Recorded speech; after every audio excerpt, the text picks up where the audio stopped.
VP Singh. आज आपको linear function and dual space के बारे में बताऊंगा। इनकी डेफिनेशन लिखूंगा, एग्जाम्पल दूंगा और कोई थ्योरम भी बताऊंगा एक दो इसकी, ठीक है। और इसका एक दो एग्जाम्पल बताऊंगा। आइए देखते हैं।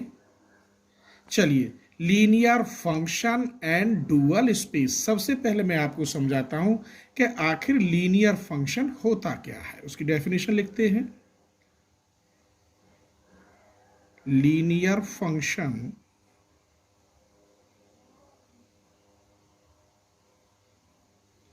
चलिए, मान लो कोई वेक्टर स्पेस है ओवर द फील्ड के पर, तो मैं लिख रहा हूं let V be the vector space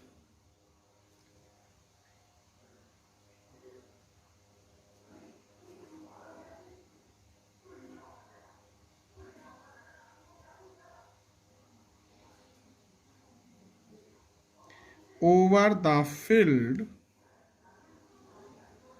में एफ मानते, लेकिन मैं यहां चलो के लिखे देता हूं, ठीक है। के से ही लेके चलेंगे। Over the field K, then a function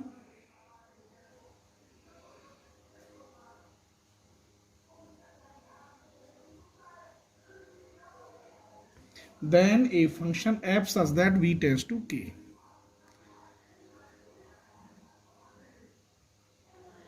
ये तो आप समझ ही गए होंगे। Is called linear function.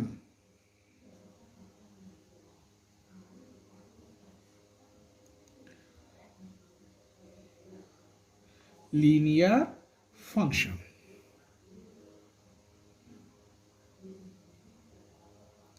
If इसकी एक शर्त है, छोटी सी प्रॉपर्टी है, उसे मैं बता रहा हूं। बस क्या प्रॉपर्टी है? F a you plus B v. इसे अगर खोलूं मेरे बच्चों तो a F u plus b F v, ये प्रॉपर्टी है। जहां पर लोग इसे और कुछ बोलते हैं, फॉर ओनली फॉर एवरी, मैं इसे इंग्लिश में वेयर एज, हिंदी में जहां पर ए और बी तो फील्ड के हैं, बिलोंग्स टू के लिखा है, और u comma v belongs to vector space V के। वैसे ये प्रॉपर्टी भी होती है, शुरू में वेक्टर में मैंने बताई थी। चलिए, अब मैं एक छोटा सा आपको एग्जाम्पल और बताता हूं उसका, ठीक है। चलिए एक एग्जाम्पल लिखते हैं।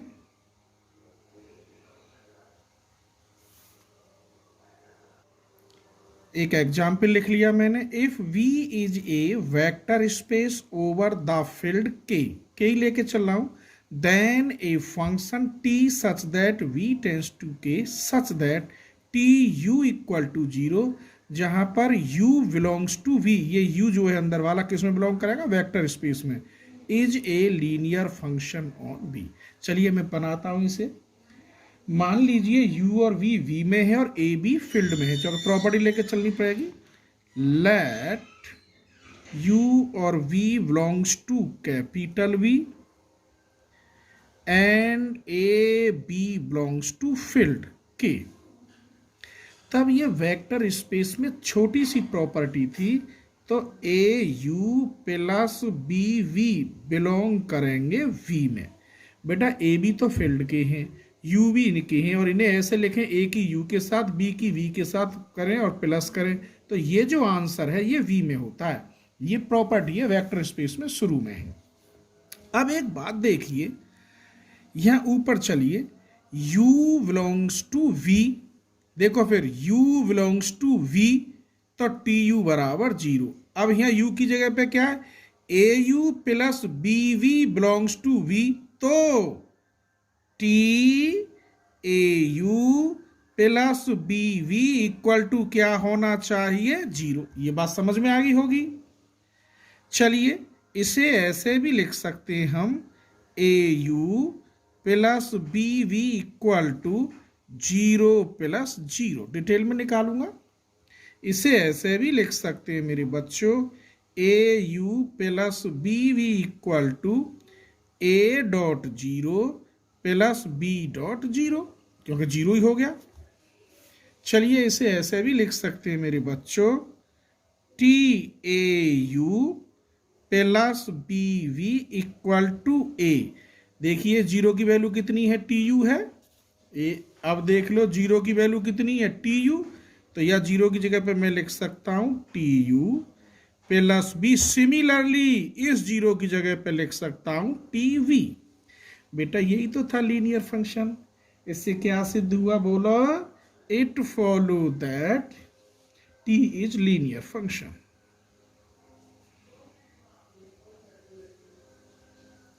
Linear function on vector space V. ठीक है।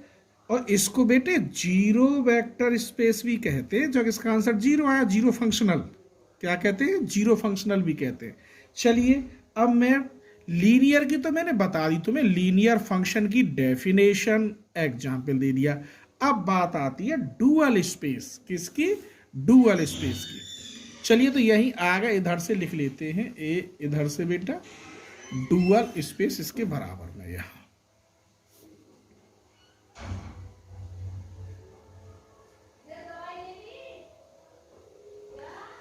Dual space.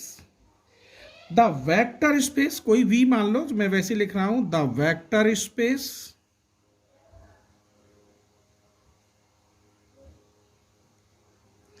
The vector space is called, ये कॉल्ड लिख रही है, the dual space, dual space of V and denoted by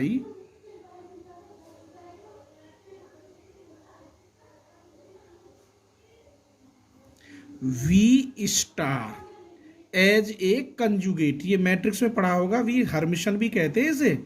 we वार के ऊपर, जैसे कि मैं यहाँ रब बना रहा हूं, वी वार, ये कंजुगेट हो गया, इसके ऊपर डैश कर दे, अब इसे हर्मिशन कहेंगे। और इसने डिनोटेड किया था ये स्टार से। और यहाँ क्या है, ये बन गया वेक्टर में डुअल स्पेस। ठीक है, ये वेक्टर का ये कंजुगेट भी कहलाता है। इसे क्या कहते हैं हम, कंजुगेट भी कहते हैं। एंड रिटन एज, और लिखेंगे कैसे इसे,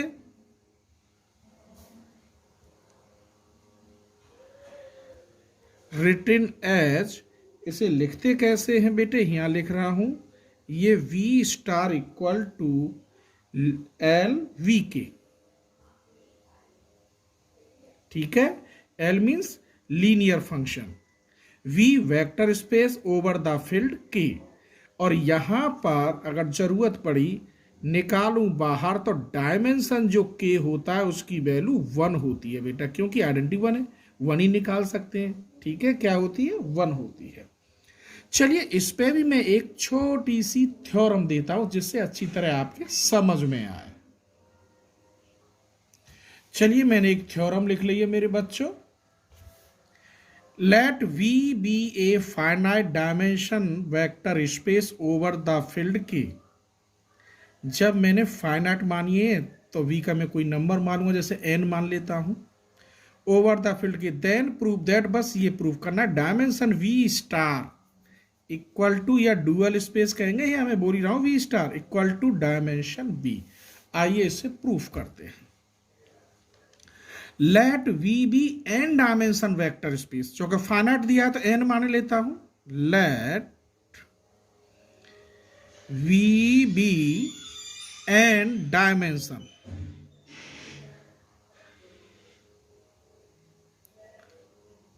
vector space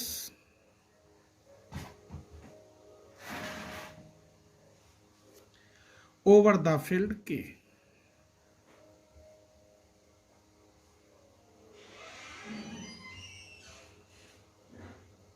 over the field K. अब मुझे यह वी स्टार दे रखा कंजुगेट या डुअल स्पेस, तो इसे भी लेना है। लेट, अगली लाइन से लिख रहा हूं, let V star be dual space of V. ठीक, अब मान लो सो दैट, इस प्रकार मैं नंबर लगा सकता हूं इसका, से आगे चलिए। डायमेंशन v बराबर तो n,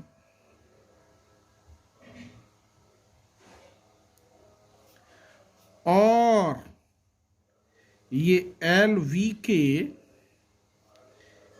इक्वल टू क्या बताया था मैंने, वी स्टार, यही बताया था, जहां पर डायमेंशन के का मान 1। ठीक, अब हम एक फॉर्मूला जानते हैं। Now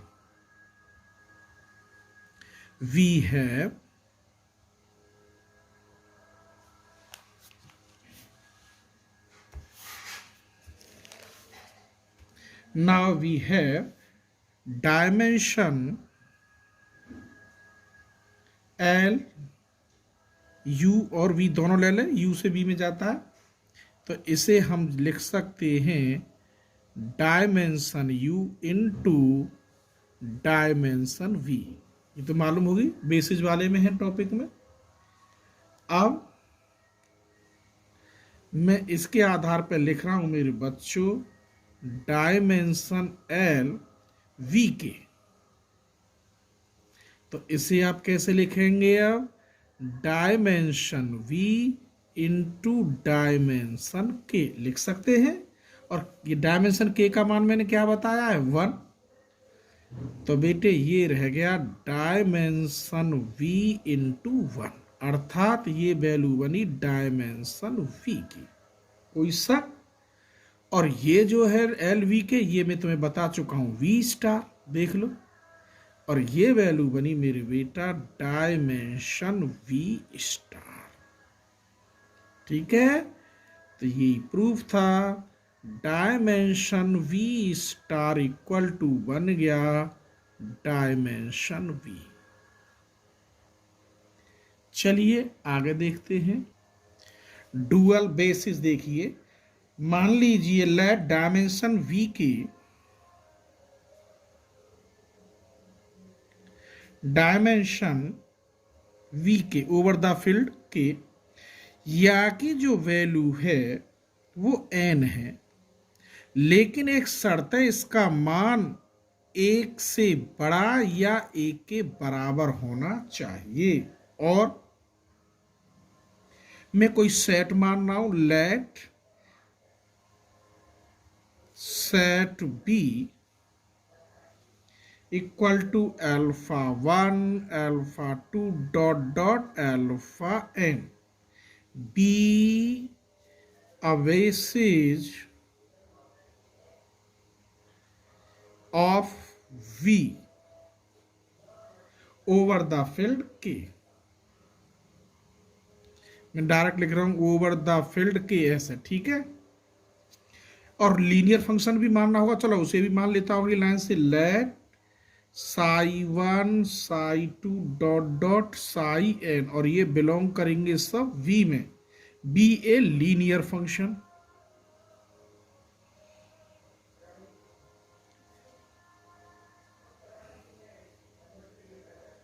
B a linear function. तब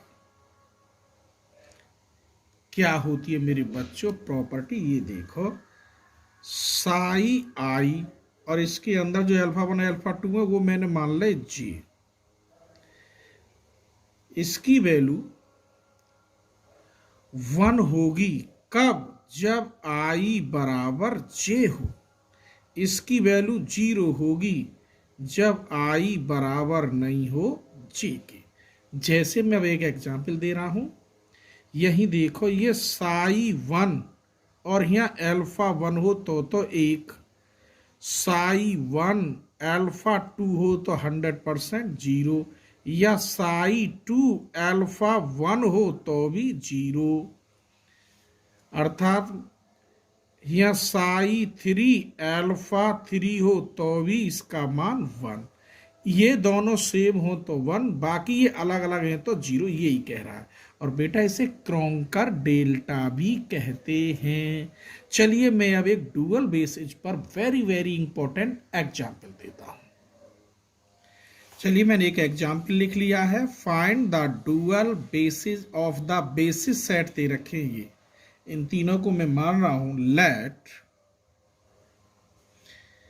अल्फा 1 इक्वल टू मान लो बेटे 1 minus 1 3, alpha 2 equal to 0 1 minus 1, alpha 3 equal to 0 3 minus 2। ठीक,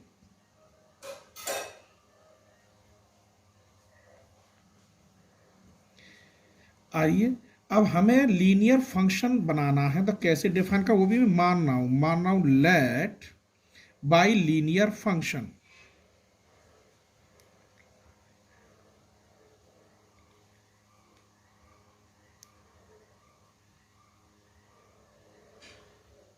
डिफाइन एज। अब मैं डिफाइन कर रहा हूं बेटे, मान लिया मैंने T1 x y z, तो ये मान लिया मैंने A1x plus A2y plus A3z, T2xyz B1x B2y B3z, T3xyz C1x C2y C3z। ठीक, अब मुझे निकालनी है यानी कि वैल्यू T1 अल्फा 1। पहले एक को हल कर लेते हैं, उसी को क्या निकालना है T1 अल्फा 1, फिर T1 अल्फा 2, फिर T1 अल्फा 3। ठीक है, ये देख लो। अब यहां समझना मेरे बच्चों, T11 चल रहे हैं लेकिन अल्फा 1 अल्फा 2 अल्फा 3 की वैल्यू अलग अलग है, तो फिर समझो यहाँ T1 ही ले रहा हूं मैं। अल्फा 1 का मान बोलिए 1 माइनस 1 3, T1 अल्फा 2 की वैल्यू बोलिए कितनी है 0 1 माइनस 1, T1 अल्फा 3 की वैल्यू 0 3 माइनस 2। अब वैल्यू रखिए बेटा, यहां से इसी को लेंगे, यहाँ x की जगह पे 1, y की जगह पे -1 और z की जगह पर 3 रख दीजिए। यहाँ a1 माइनस के a2 प्लस 3a3, यहाँ रखोगे 0 a1 plus a2 minus a3, यहाँ रखोगे 0 a1 plus 3a2 minus 2a3। ये ऊपर वाला ही लिया क्योंकि T11 है तो केवल बेटा ऊपर वाली में ही तीनों पॉइंट रखे हैं। अब इनका मान क्या होगा ये शर्त है, ये मैं बता रहा हूं।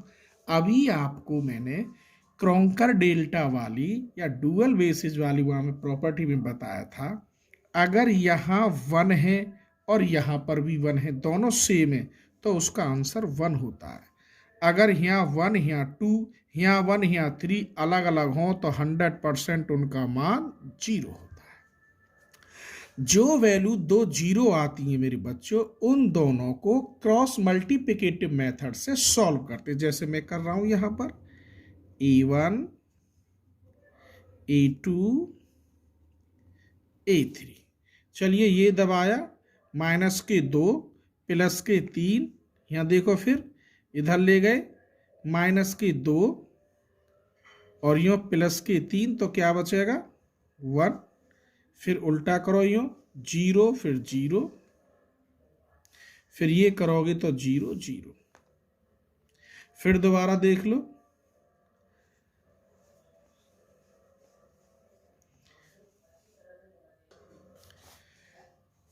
इक्वल टू मान लो चलो के, तो a1 इक्वल टू कितना आया 1 के, अर्थात के a2 इक्वल टू 0 और a3 इक्वल टू 0। अब मुझे ये T2 लेना है, यहाँ T1 T2 लिख रहा है मेरे बच्चों, या की जगह पे सिर्फ क्या लिखना है आपको T2। देखिए शॉर्ट चलेंगे, T2 alpha 1 T2 alpha 2 T2 alpha 3। T2 alpha 1 की वैल्यू तो यही होगी 1 माइनस 1 3, T2 अल्फा 2 की वैल्यू 0 1 माइनस 1, T2 अल्फा 3 की वैल्यू 0.3 -2। यहाँ वैल्यू अब ये B1 में बदल जाएंगे, किस में बदल जाएंगे, B1 में। तो ये बन गया B1 - B2 + 3B3 = 0। यहाँ 0B1 + B2 - B3 = जो भी मैं बताऊंगा 0 लिख ही दिया है। यहाँ 0B1 + 3B2 - 2B3। ए मेरे बच्चे यहाँ क्या है 2 और यहाँ 1 है तो 100% 0। यहाँ देखो यहाँ 2 2 दोनों सेम है तो इसकी वैल्यू 100% 1। यहाँ 2 3 है 100% 0।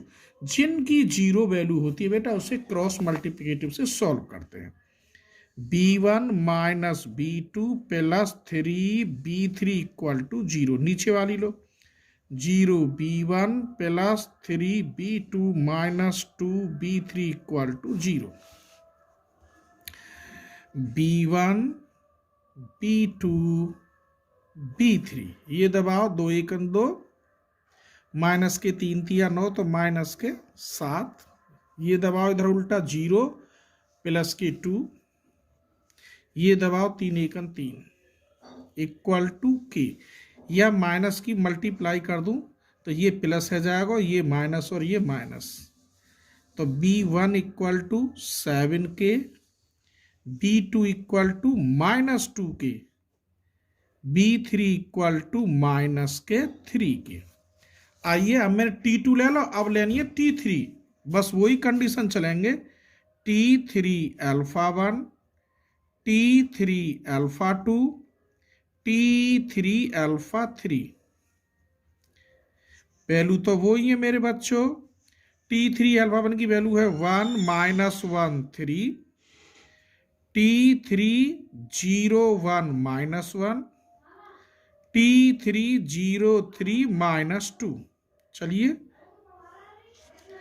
ये अब मैंने तीसरा C1 में लिया है तो ये C1 - C2 3C3 = बताएंगे वैल्यू क्या आएगी 0C1 + C2 C3 = 0C1 + 3C2 2C3। बेटा यहाँ 3 1 अलग अलग है तो 100% 0। क्रॉम का डेल्टा से 3 2 है तो 0 और यहाँ 3 3 सेम है तो इसकी वैल्यू 1। जो दो 0 आती है उन दोनों को ही क्रॉस मल्टीप्लिकेटिव से सॉल्व करते हैं। मैं डायरेक्ट वहीं से ले लूंगा C1 C2 और C3। ये दबाओ 1 1 1 1 माइनस के 3 तो माइनस के 2 बचे। इधर ले जाओ 0 माइनस माइनस प्लस का 1, फिर ले जाओ 1 0। दोबारा चेक करो, ये दबाओगे तो 1 1 1 माइनस के 3 तो -2, उल्टा दबाओगे 0 प्लस के 1 फिर 1, सब कुछ सही है। = के C2 बराबर माइनस ही गुणा कर दो तो 2K, C1 C2 = K, C3 = K। यहाँ में माइनस की गुणा कर दी तो ये यहाँ माइनस है जाएगा और यहाँ माइनस हो जाएगा। चलिए तो अब यहाँ में मुझे वैल्यू रखनी है यहाँ A1 A2 A3 का मान, B1 B2 B3 का मान, C1 C2 C3 का मान, और K कांस्टेंट है उसे 1 मान लेते हैं, हटा देते हैं। तो मैं रख रहा हूँ देखिए यहाँ इस जगह पर। तो यहाँ में रखेंगे A1 A2 A1 का मान सिर्फ K आया था, A1 A2 और A3 का मान 0 और वहाँ K रखूँ तो सिर्फ बचा X। B1 B2 के मान निकाले, यहाँ 7 आया और यहाँ माइनस के 2 आया तो माइनस के 2y -3z। यहाँ C1 C2 के निकालोगे तो 2x, K = 1 मान लो, और यहाँ माइनस के y और माइनस के z। ये तीनों लिख दिए मैंने। अब मुझे निकालने थे बेसिस, कैसे लिखते तो यही लिख रहा हूं बेटे, रिक्वायर्ड बेसिस। तो ये बेसिस के लिए ये बेटा स्टार लगाते हैं और दर्शाओ तो दर्शा दो α1 का स्टार, α2 का, चूंकि बेसिस है तो स्टार तो दर्शाने ही पड़ेंगे, α3 का स्टार। लिखो वैल्यू, ये T α1 की वैल्यू कितनी आई थी एक्स, इसकी value 7x minus 2y minus 3z, और इसकी वैल्यू कितनी आई बेटे 2x minus Y minus Z. ठीक है बेटा, ये तीनों वैल्यू लिख दी मैंने, ये B star alpha alpha alpha 1 alpha 2 alpha 3, तो ये एक्स आई वैल्यू, इसकी दूसरी वाली वैल्यू तीसरी। यही आपके रिक्वायर्ड डुअल बेसिस हैं। मैं उम्मीद करता हूं मेरे बच्चों कि तुम्हें मेरी वीडियो ये पसंद आई होगी। ये पार्ट 1 है, अगला पार्ट भी मैं आपको बताऊंगा, ठीक है। और आप लाइक करें, सब्सक्राइब करें, अगर वीडियो पसंद आती है तो हमें बड़ी खुशी होती है, और हम ऐसी ही अच्छी अच्छी वीडियो आपके लिए लेकर आते रहेंगे। थैंक यू, धन्यवाद।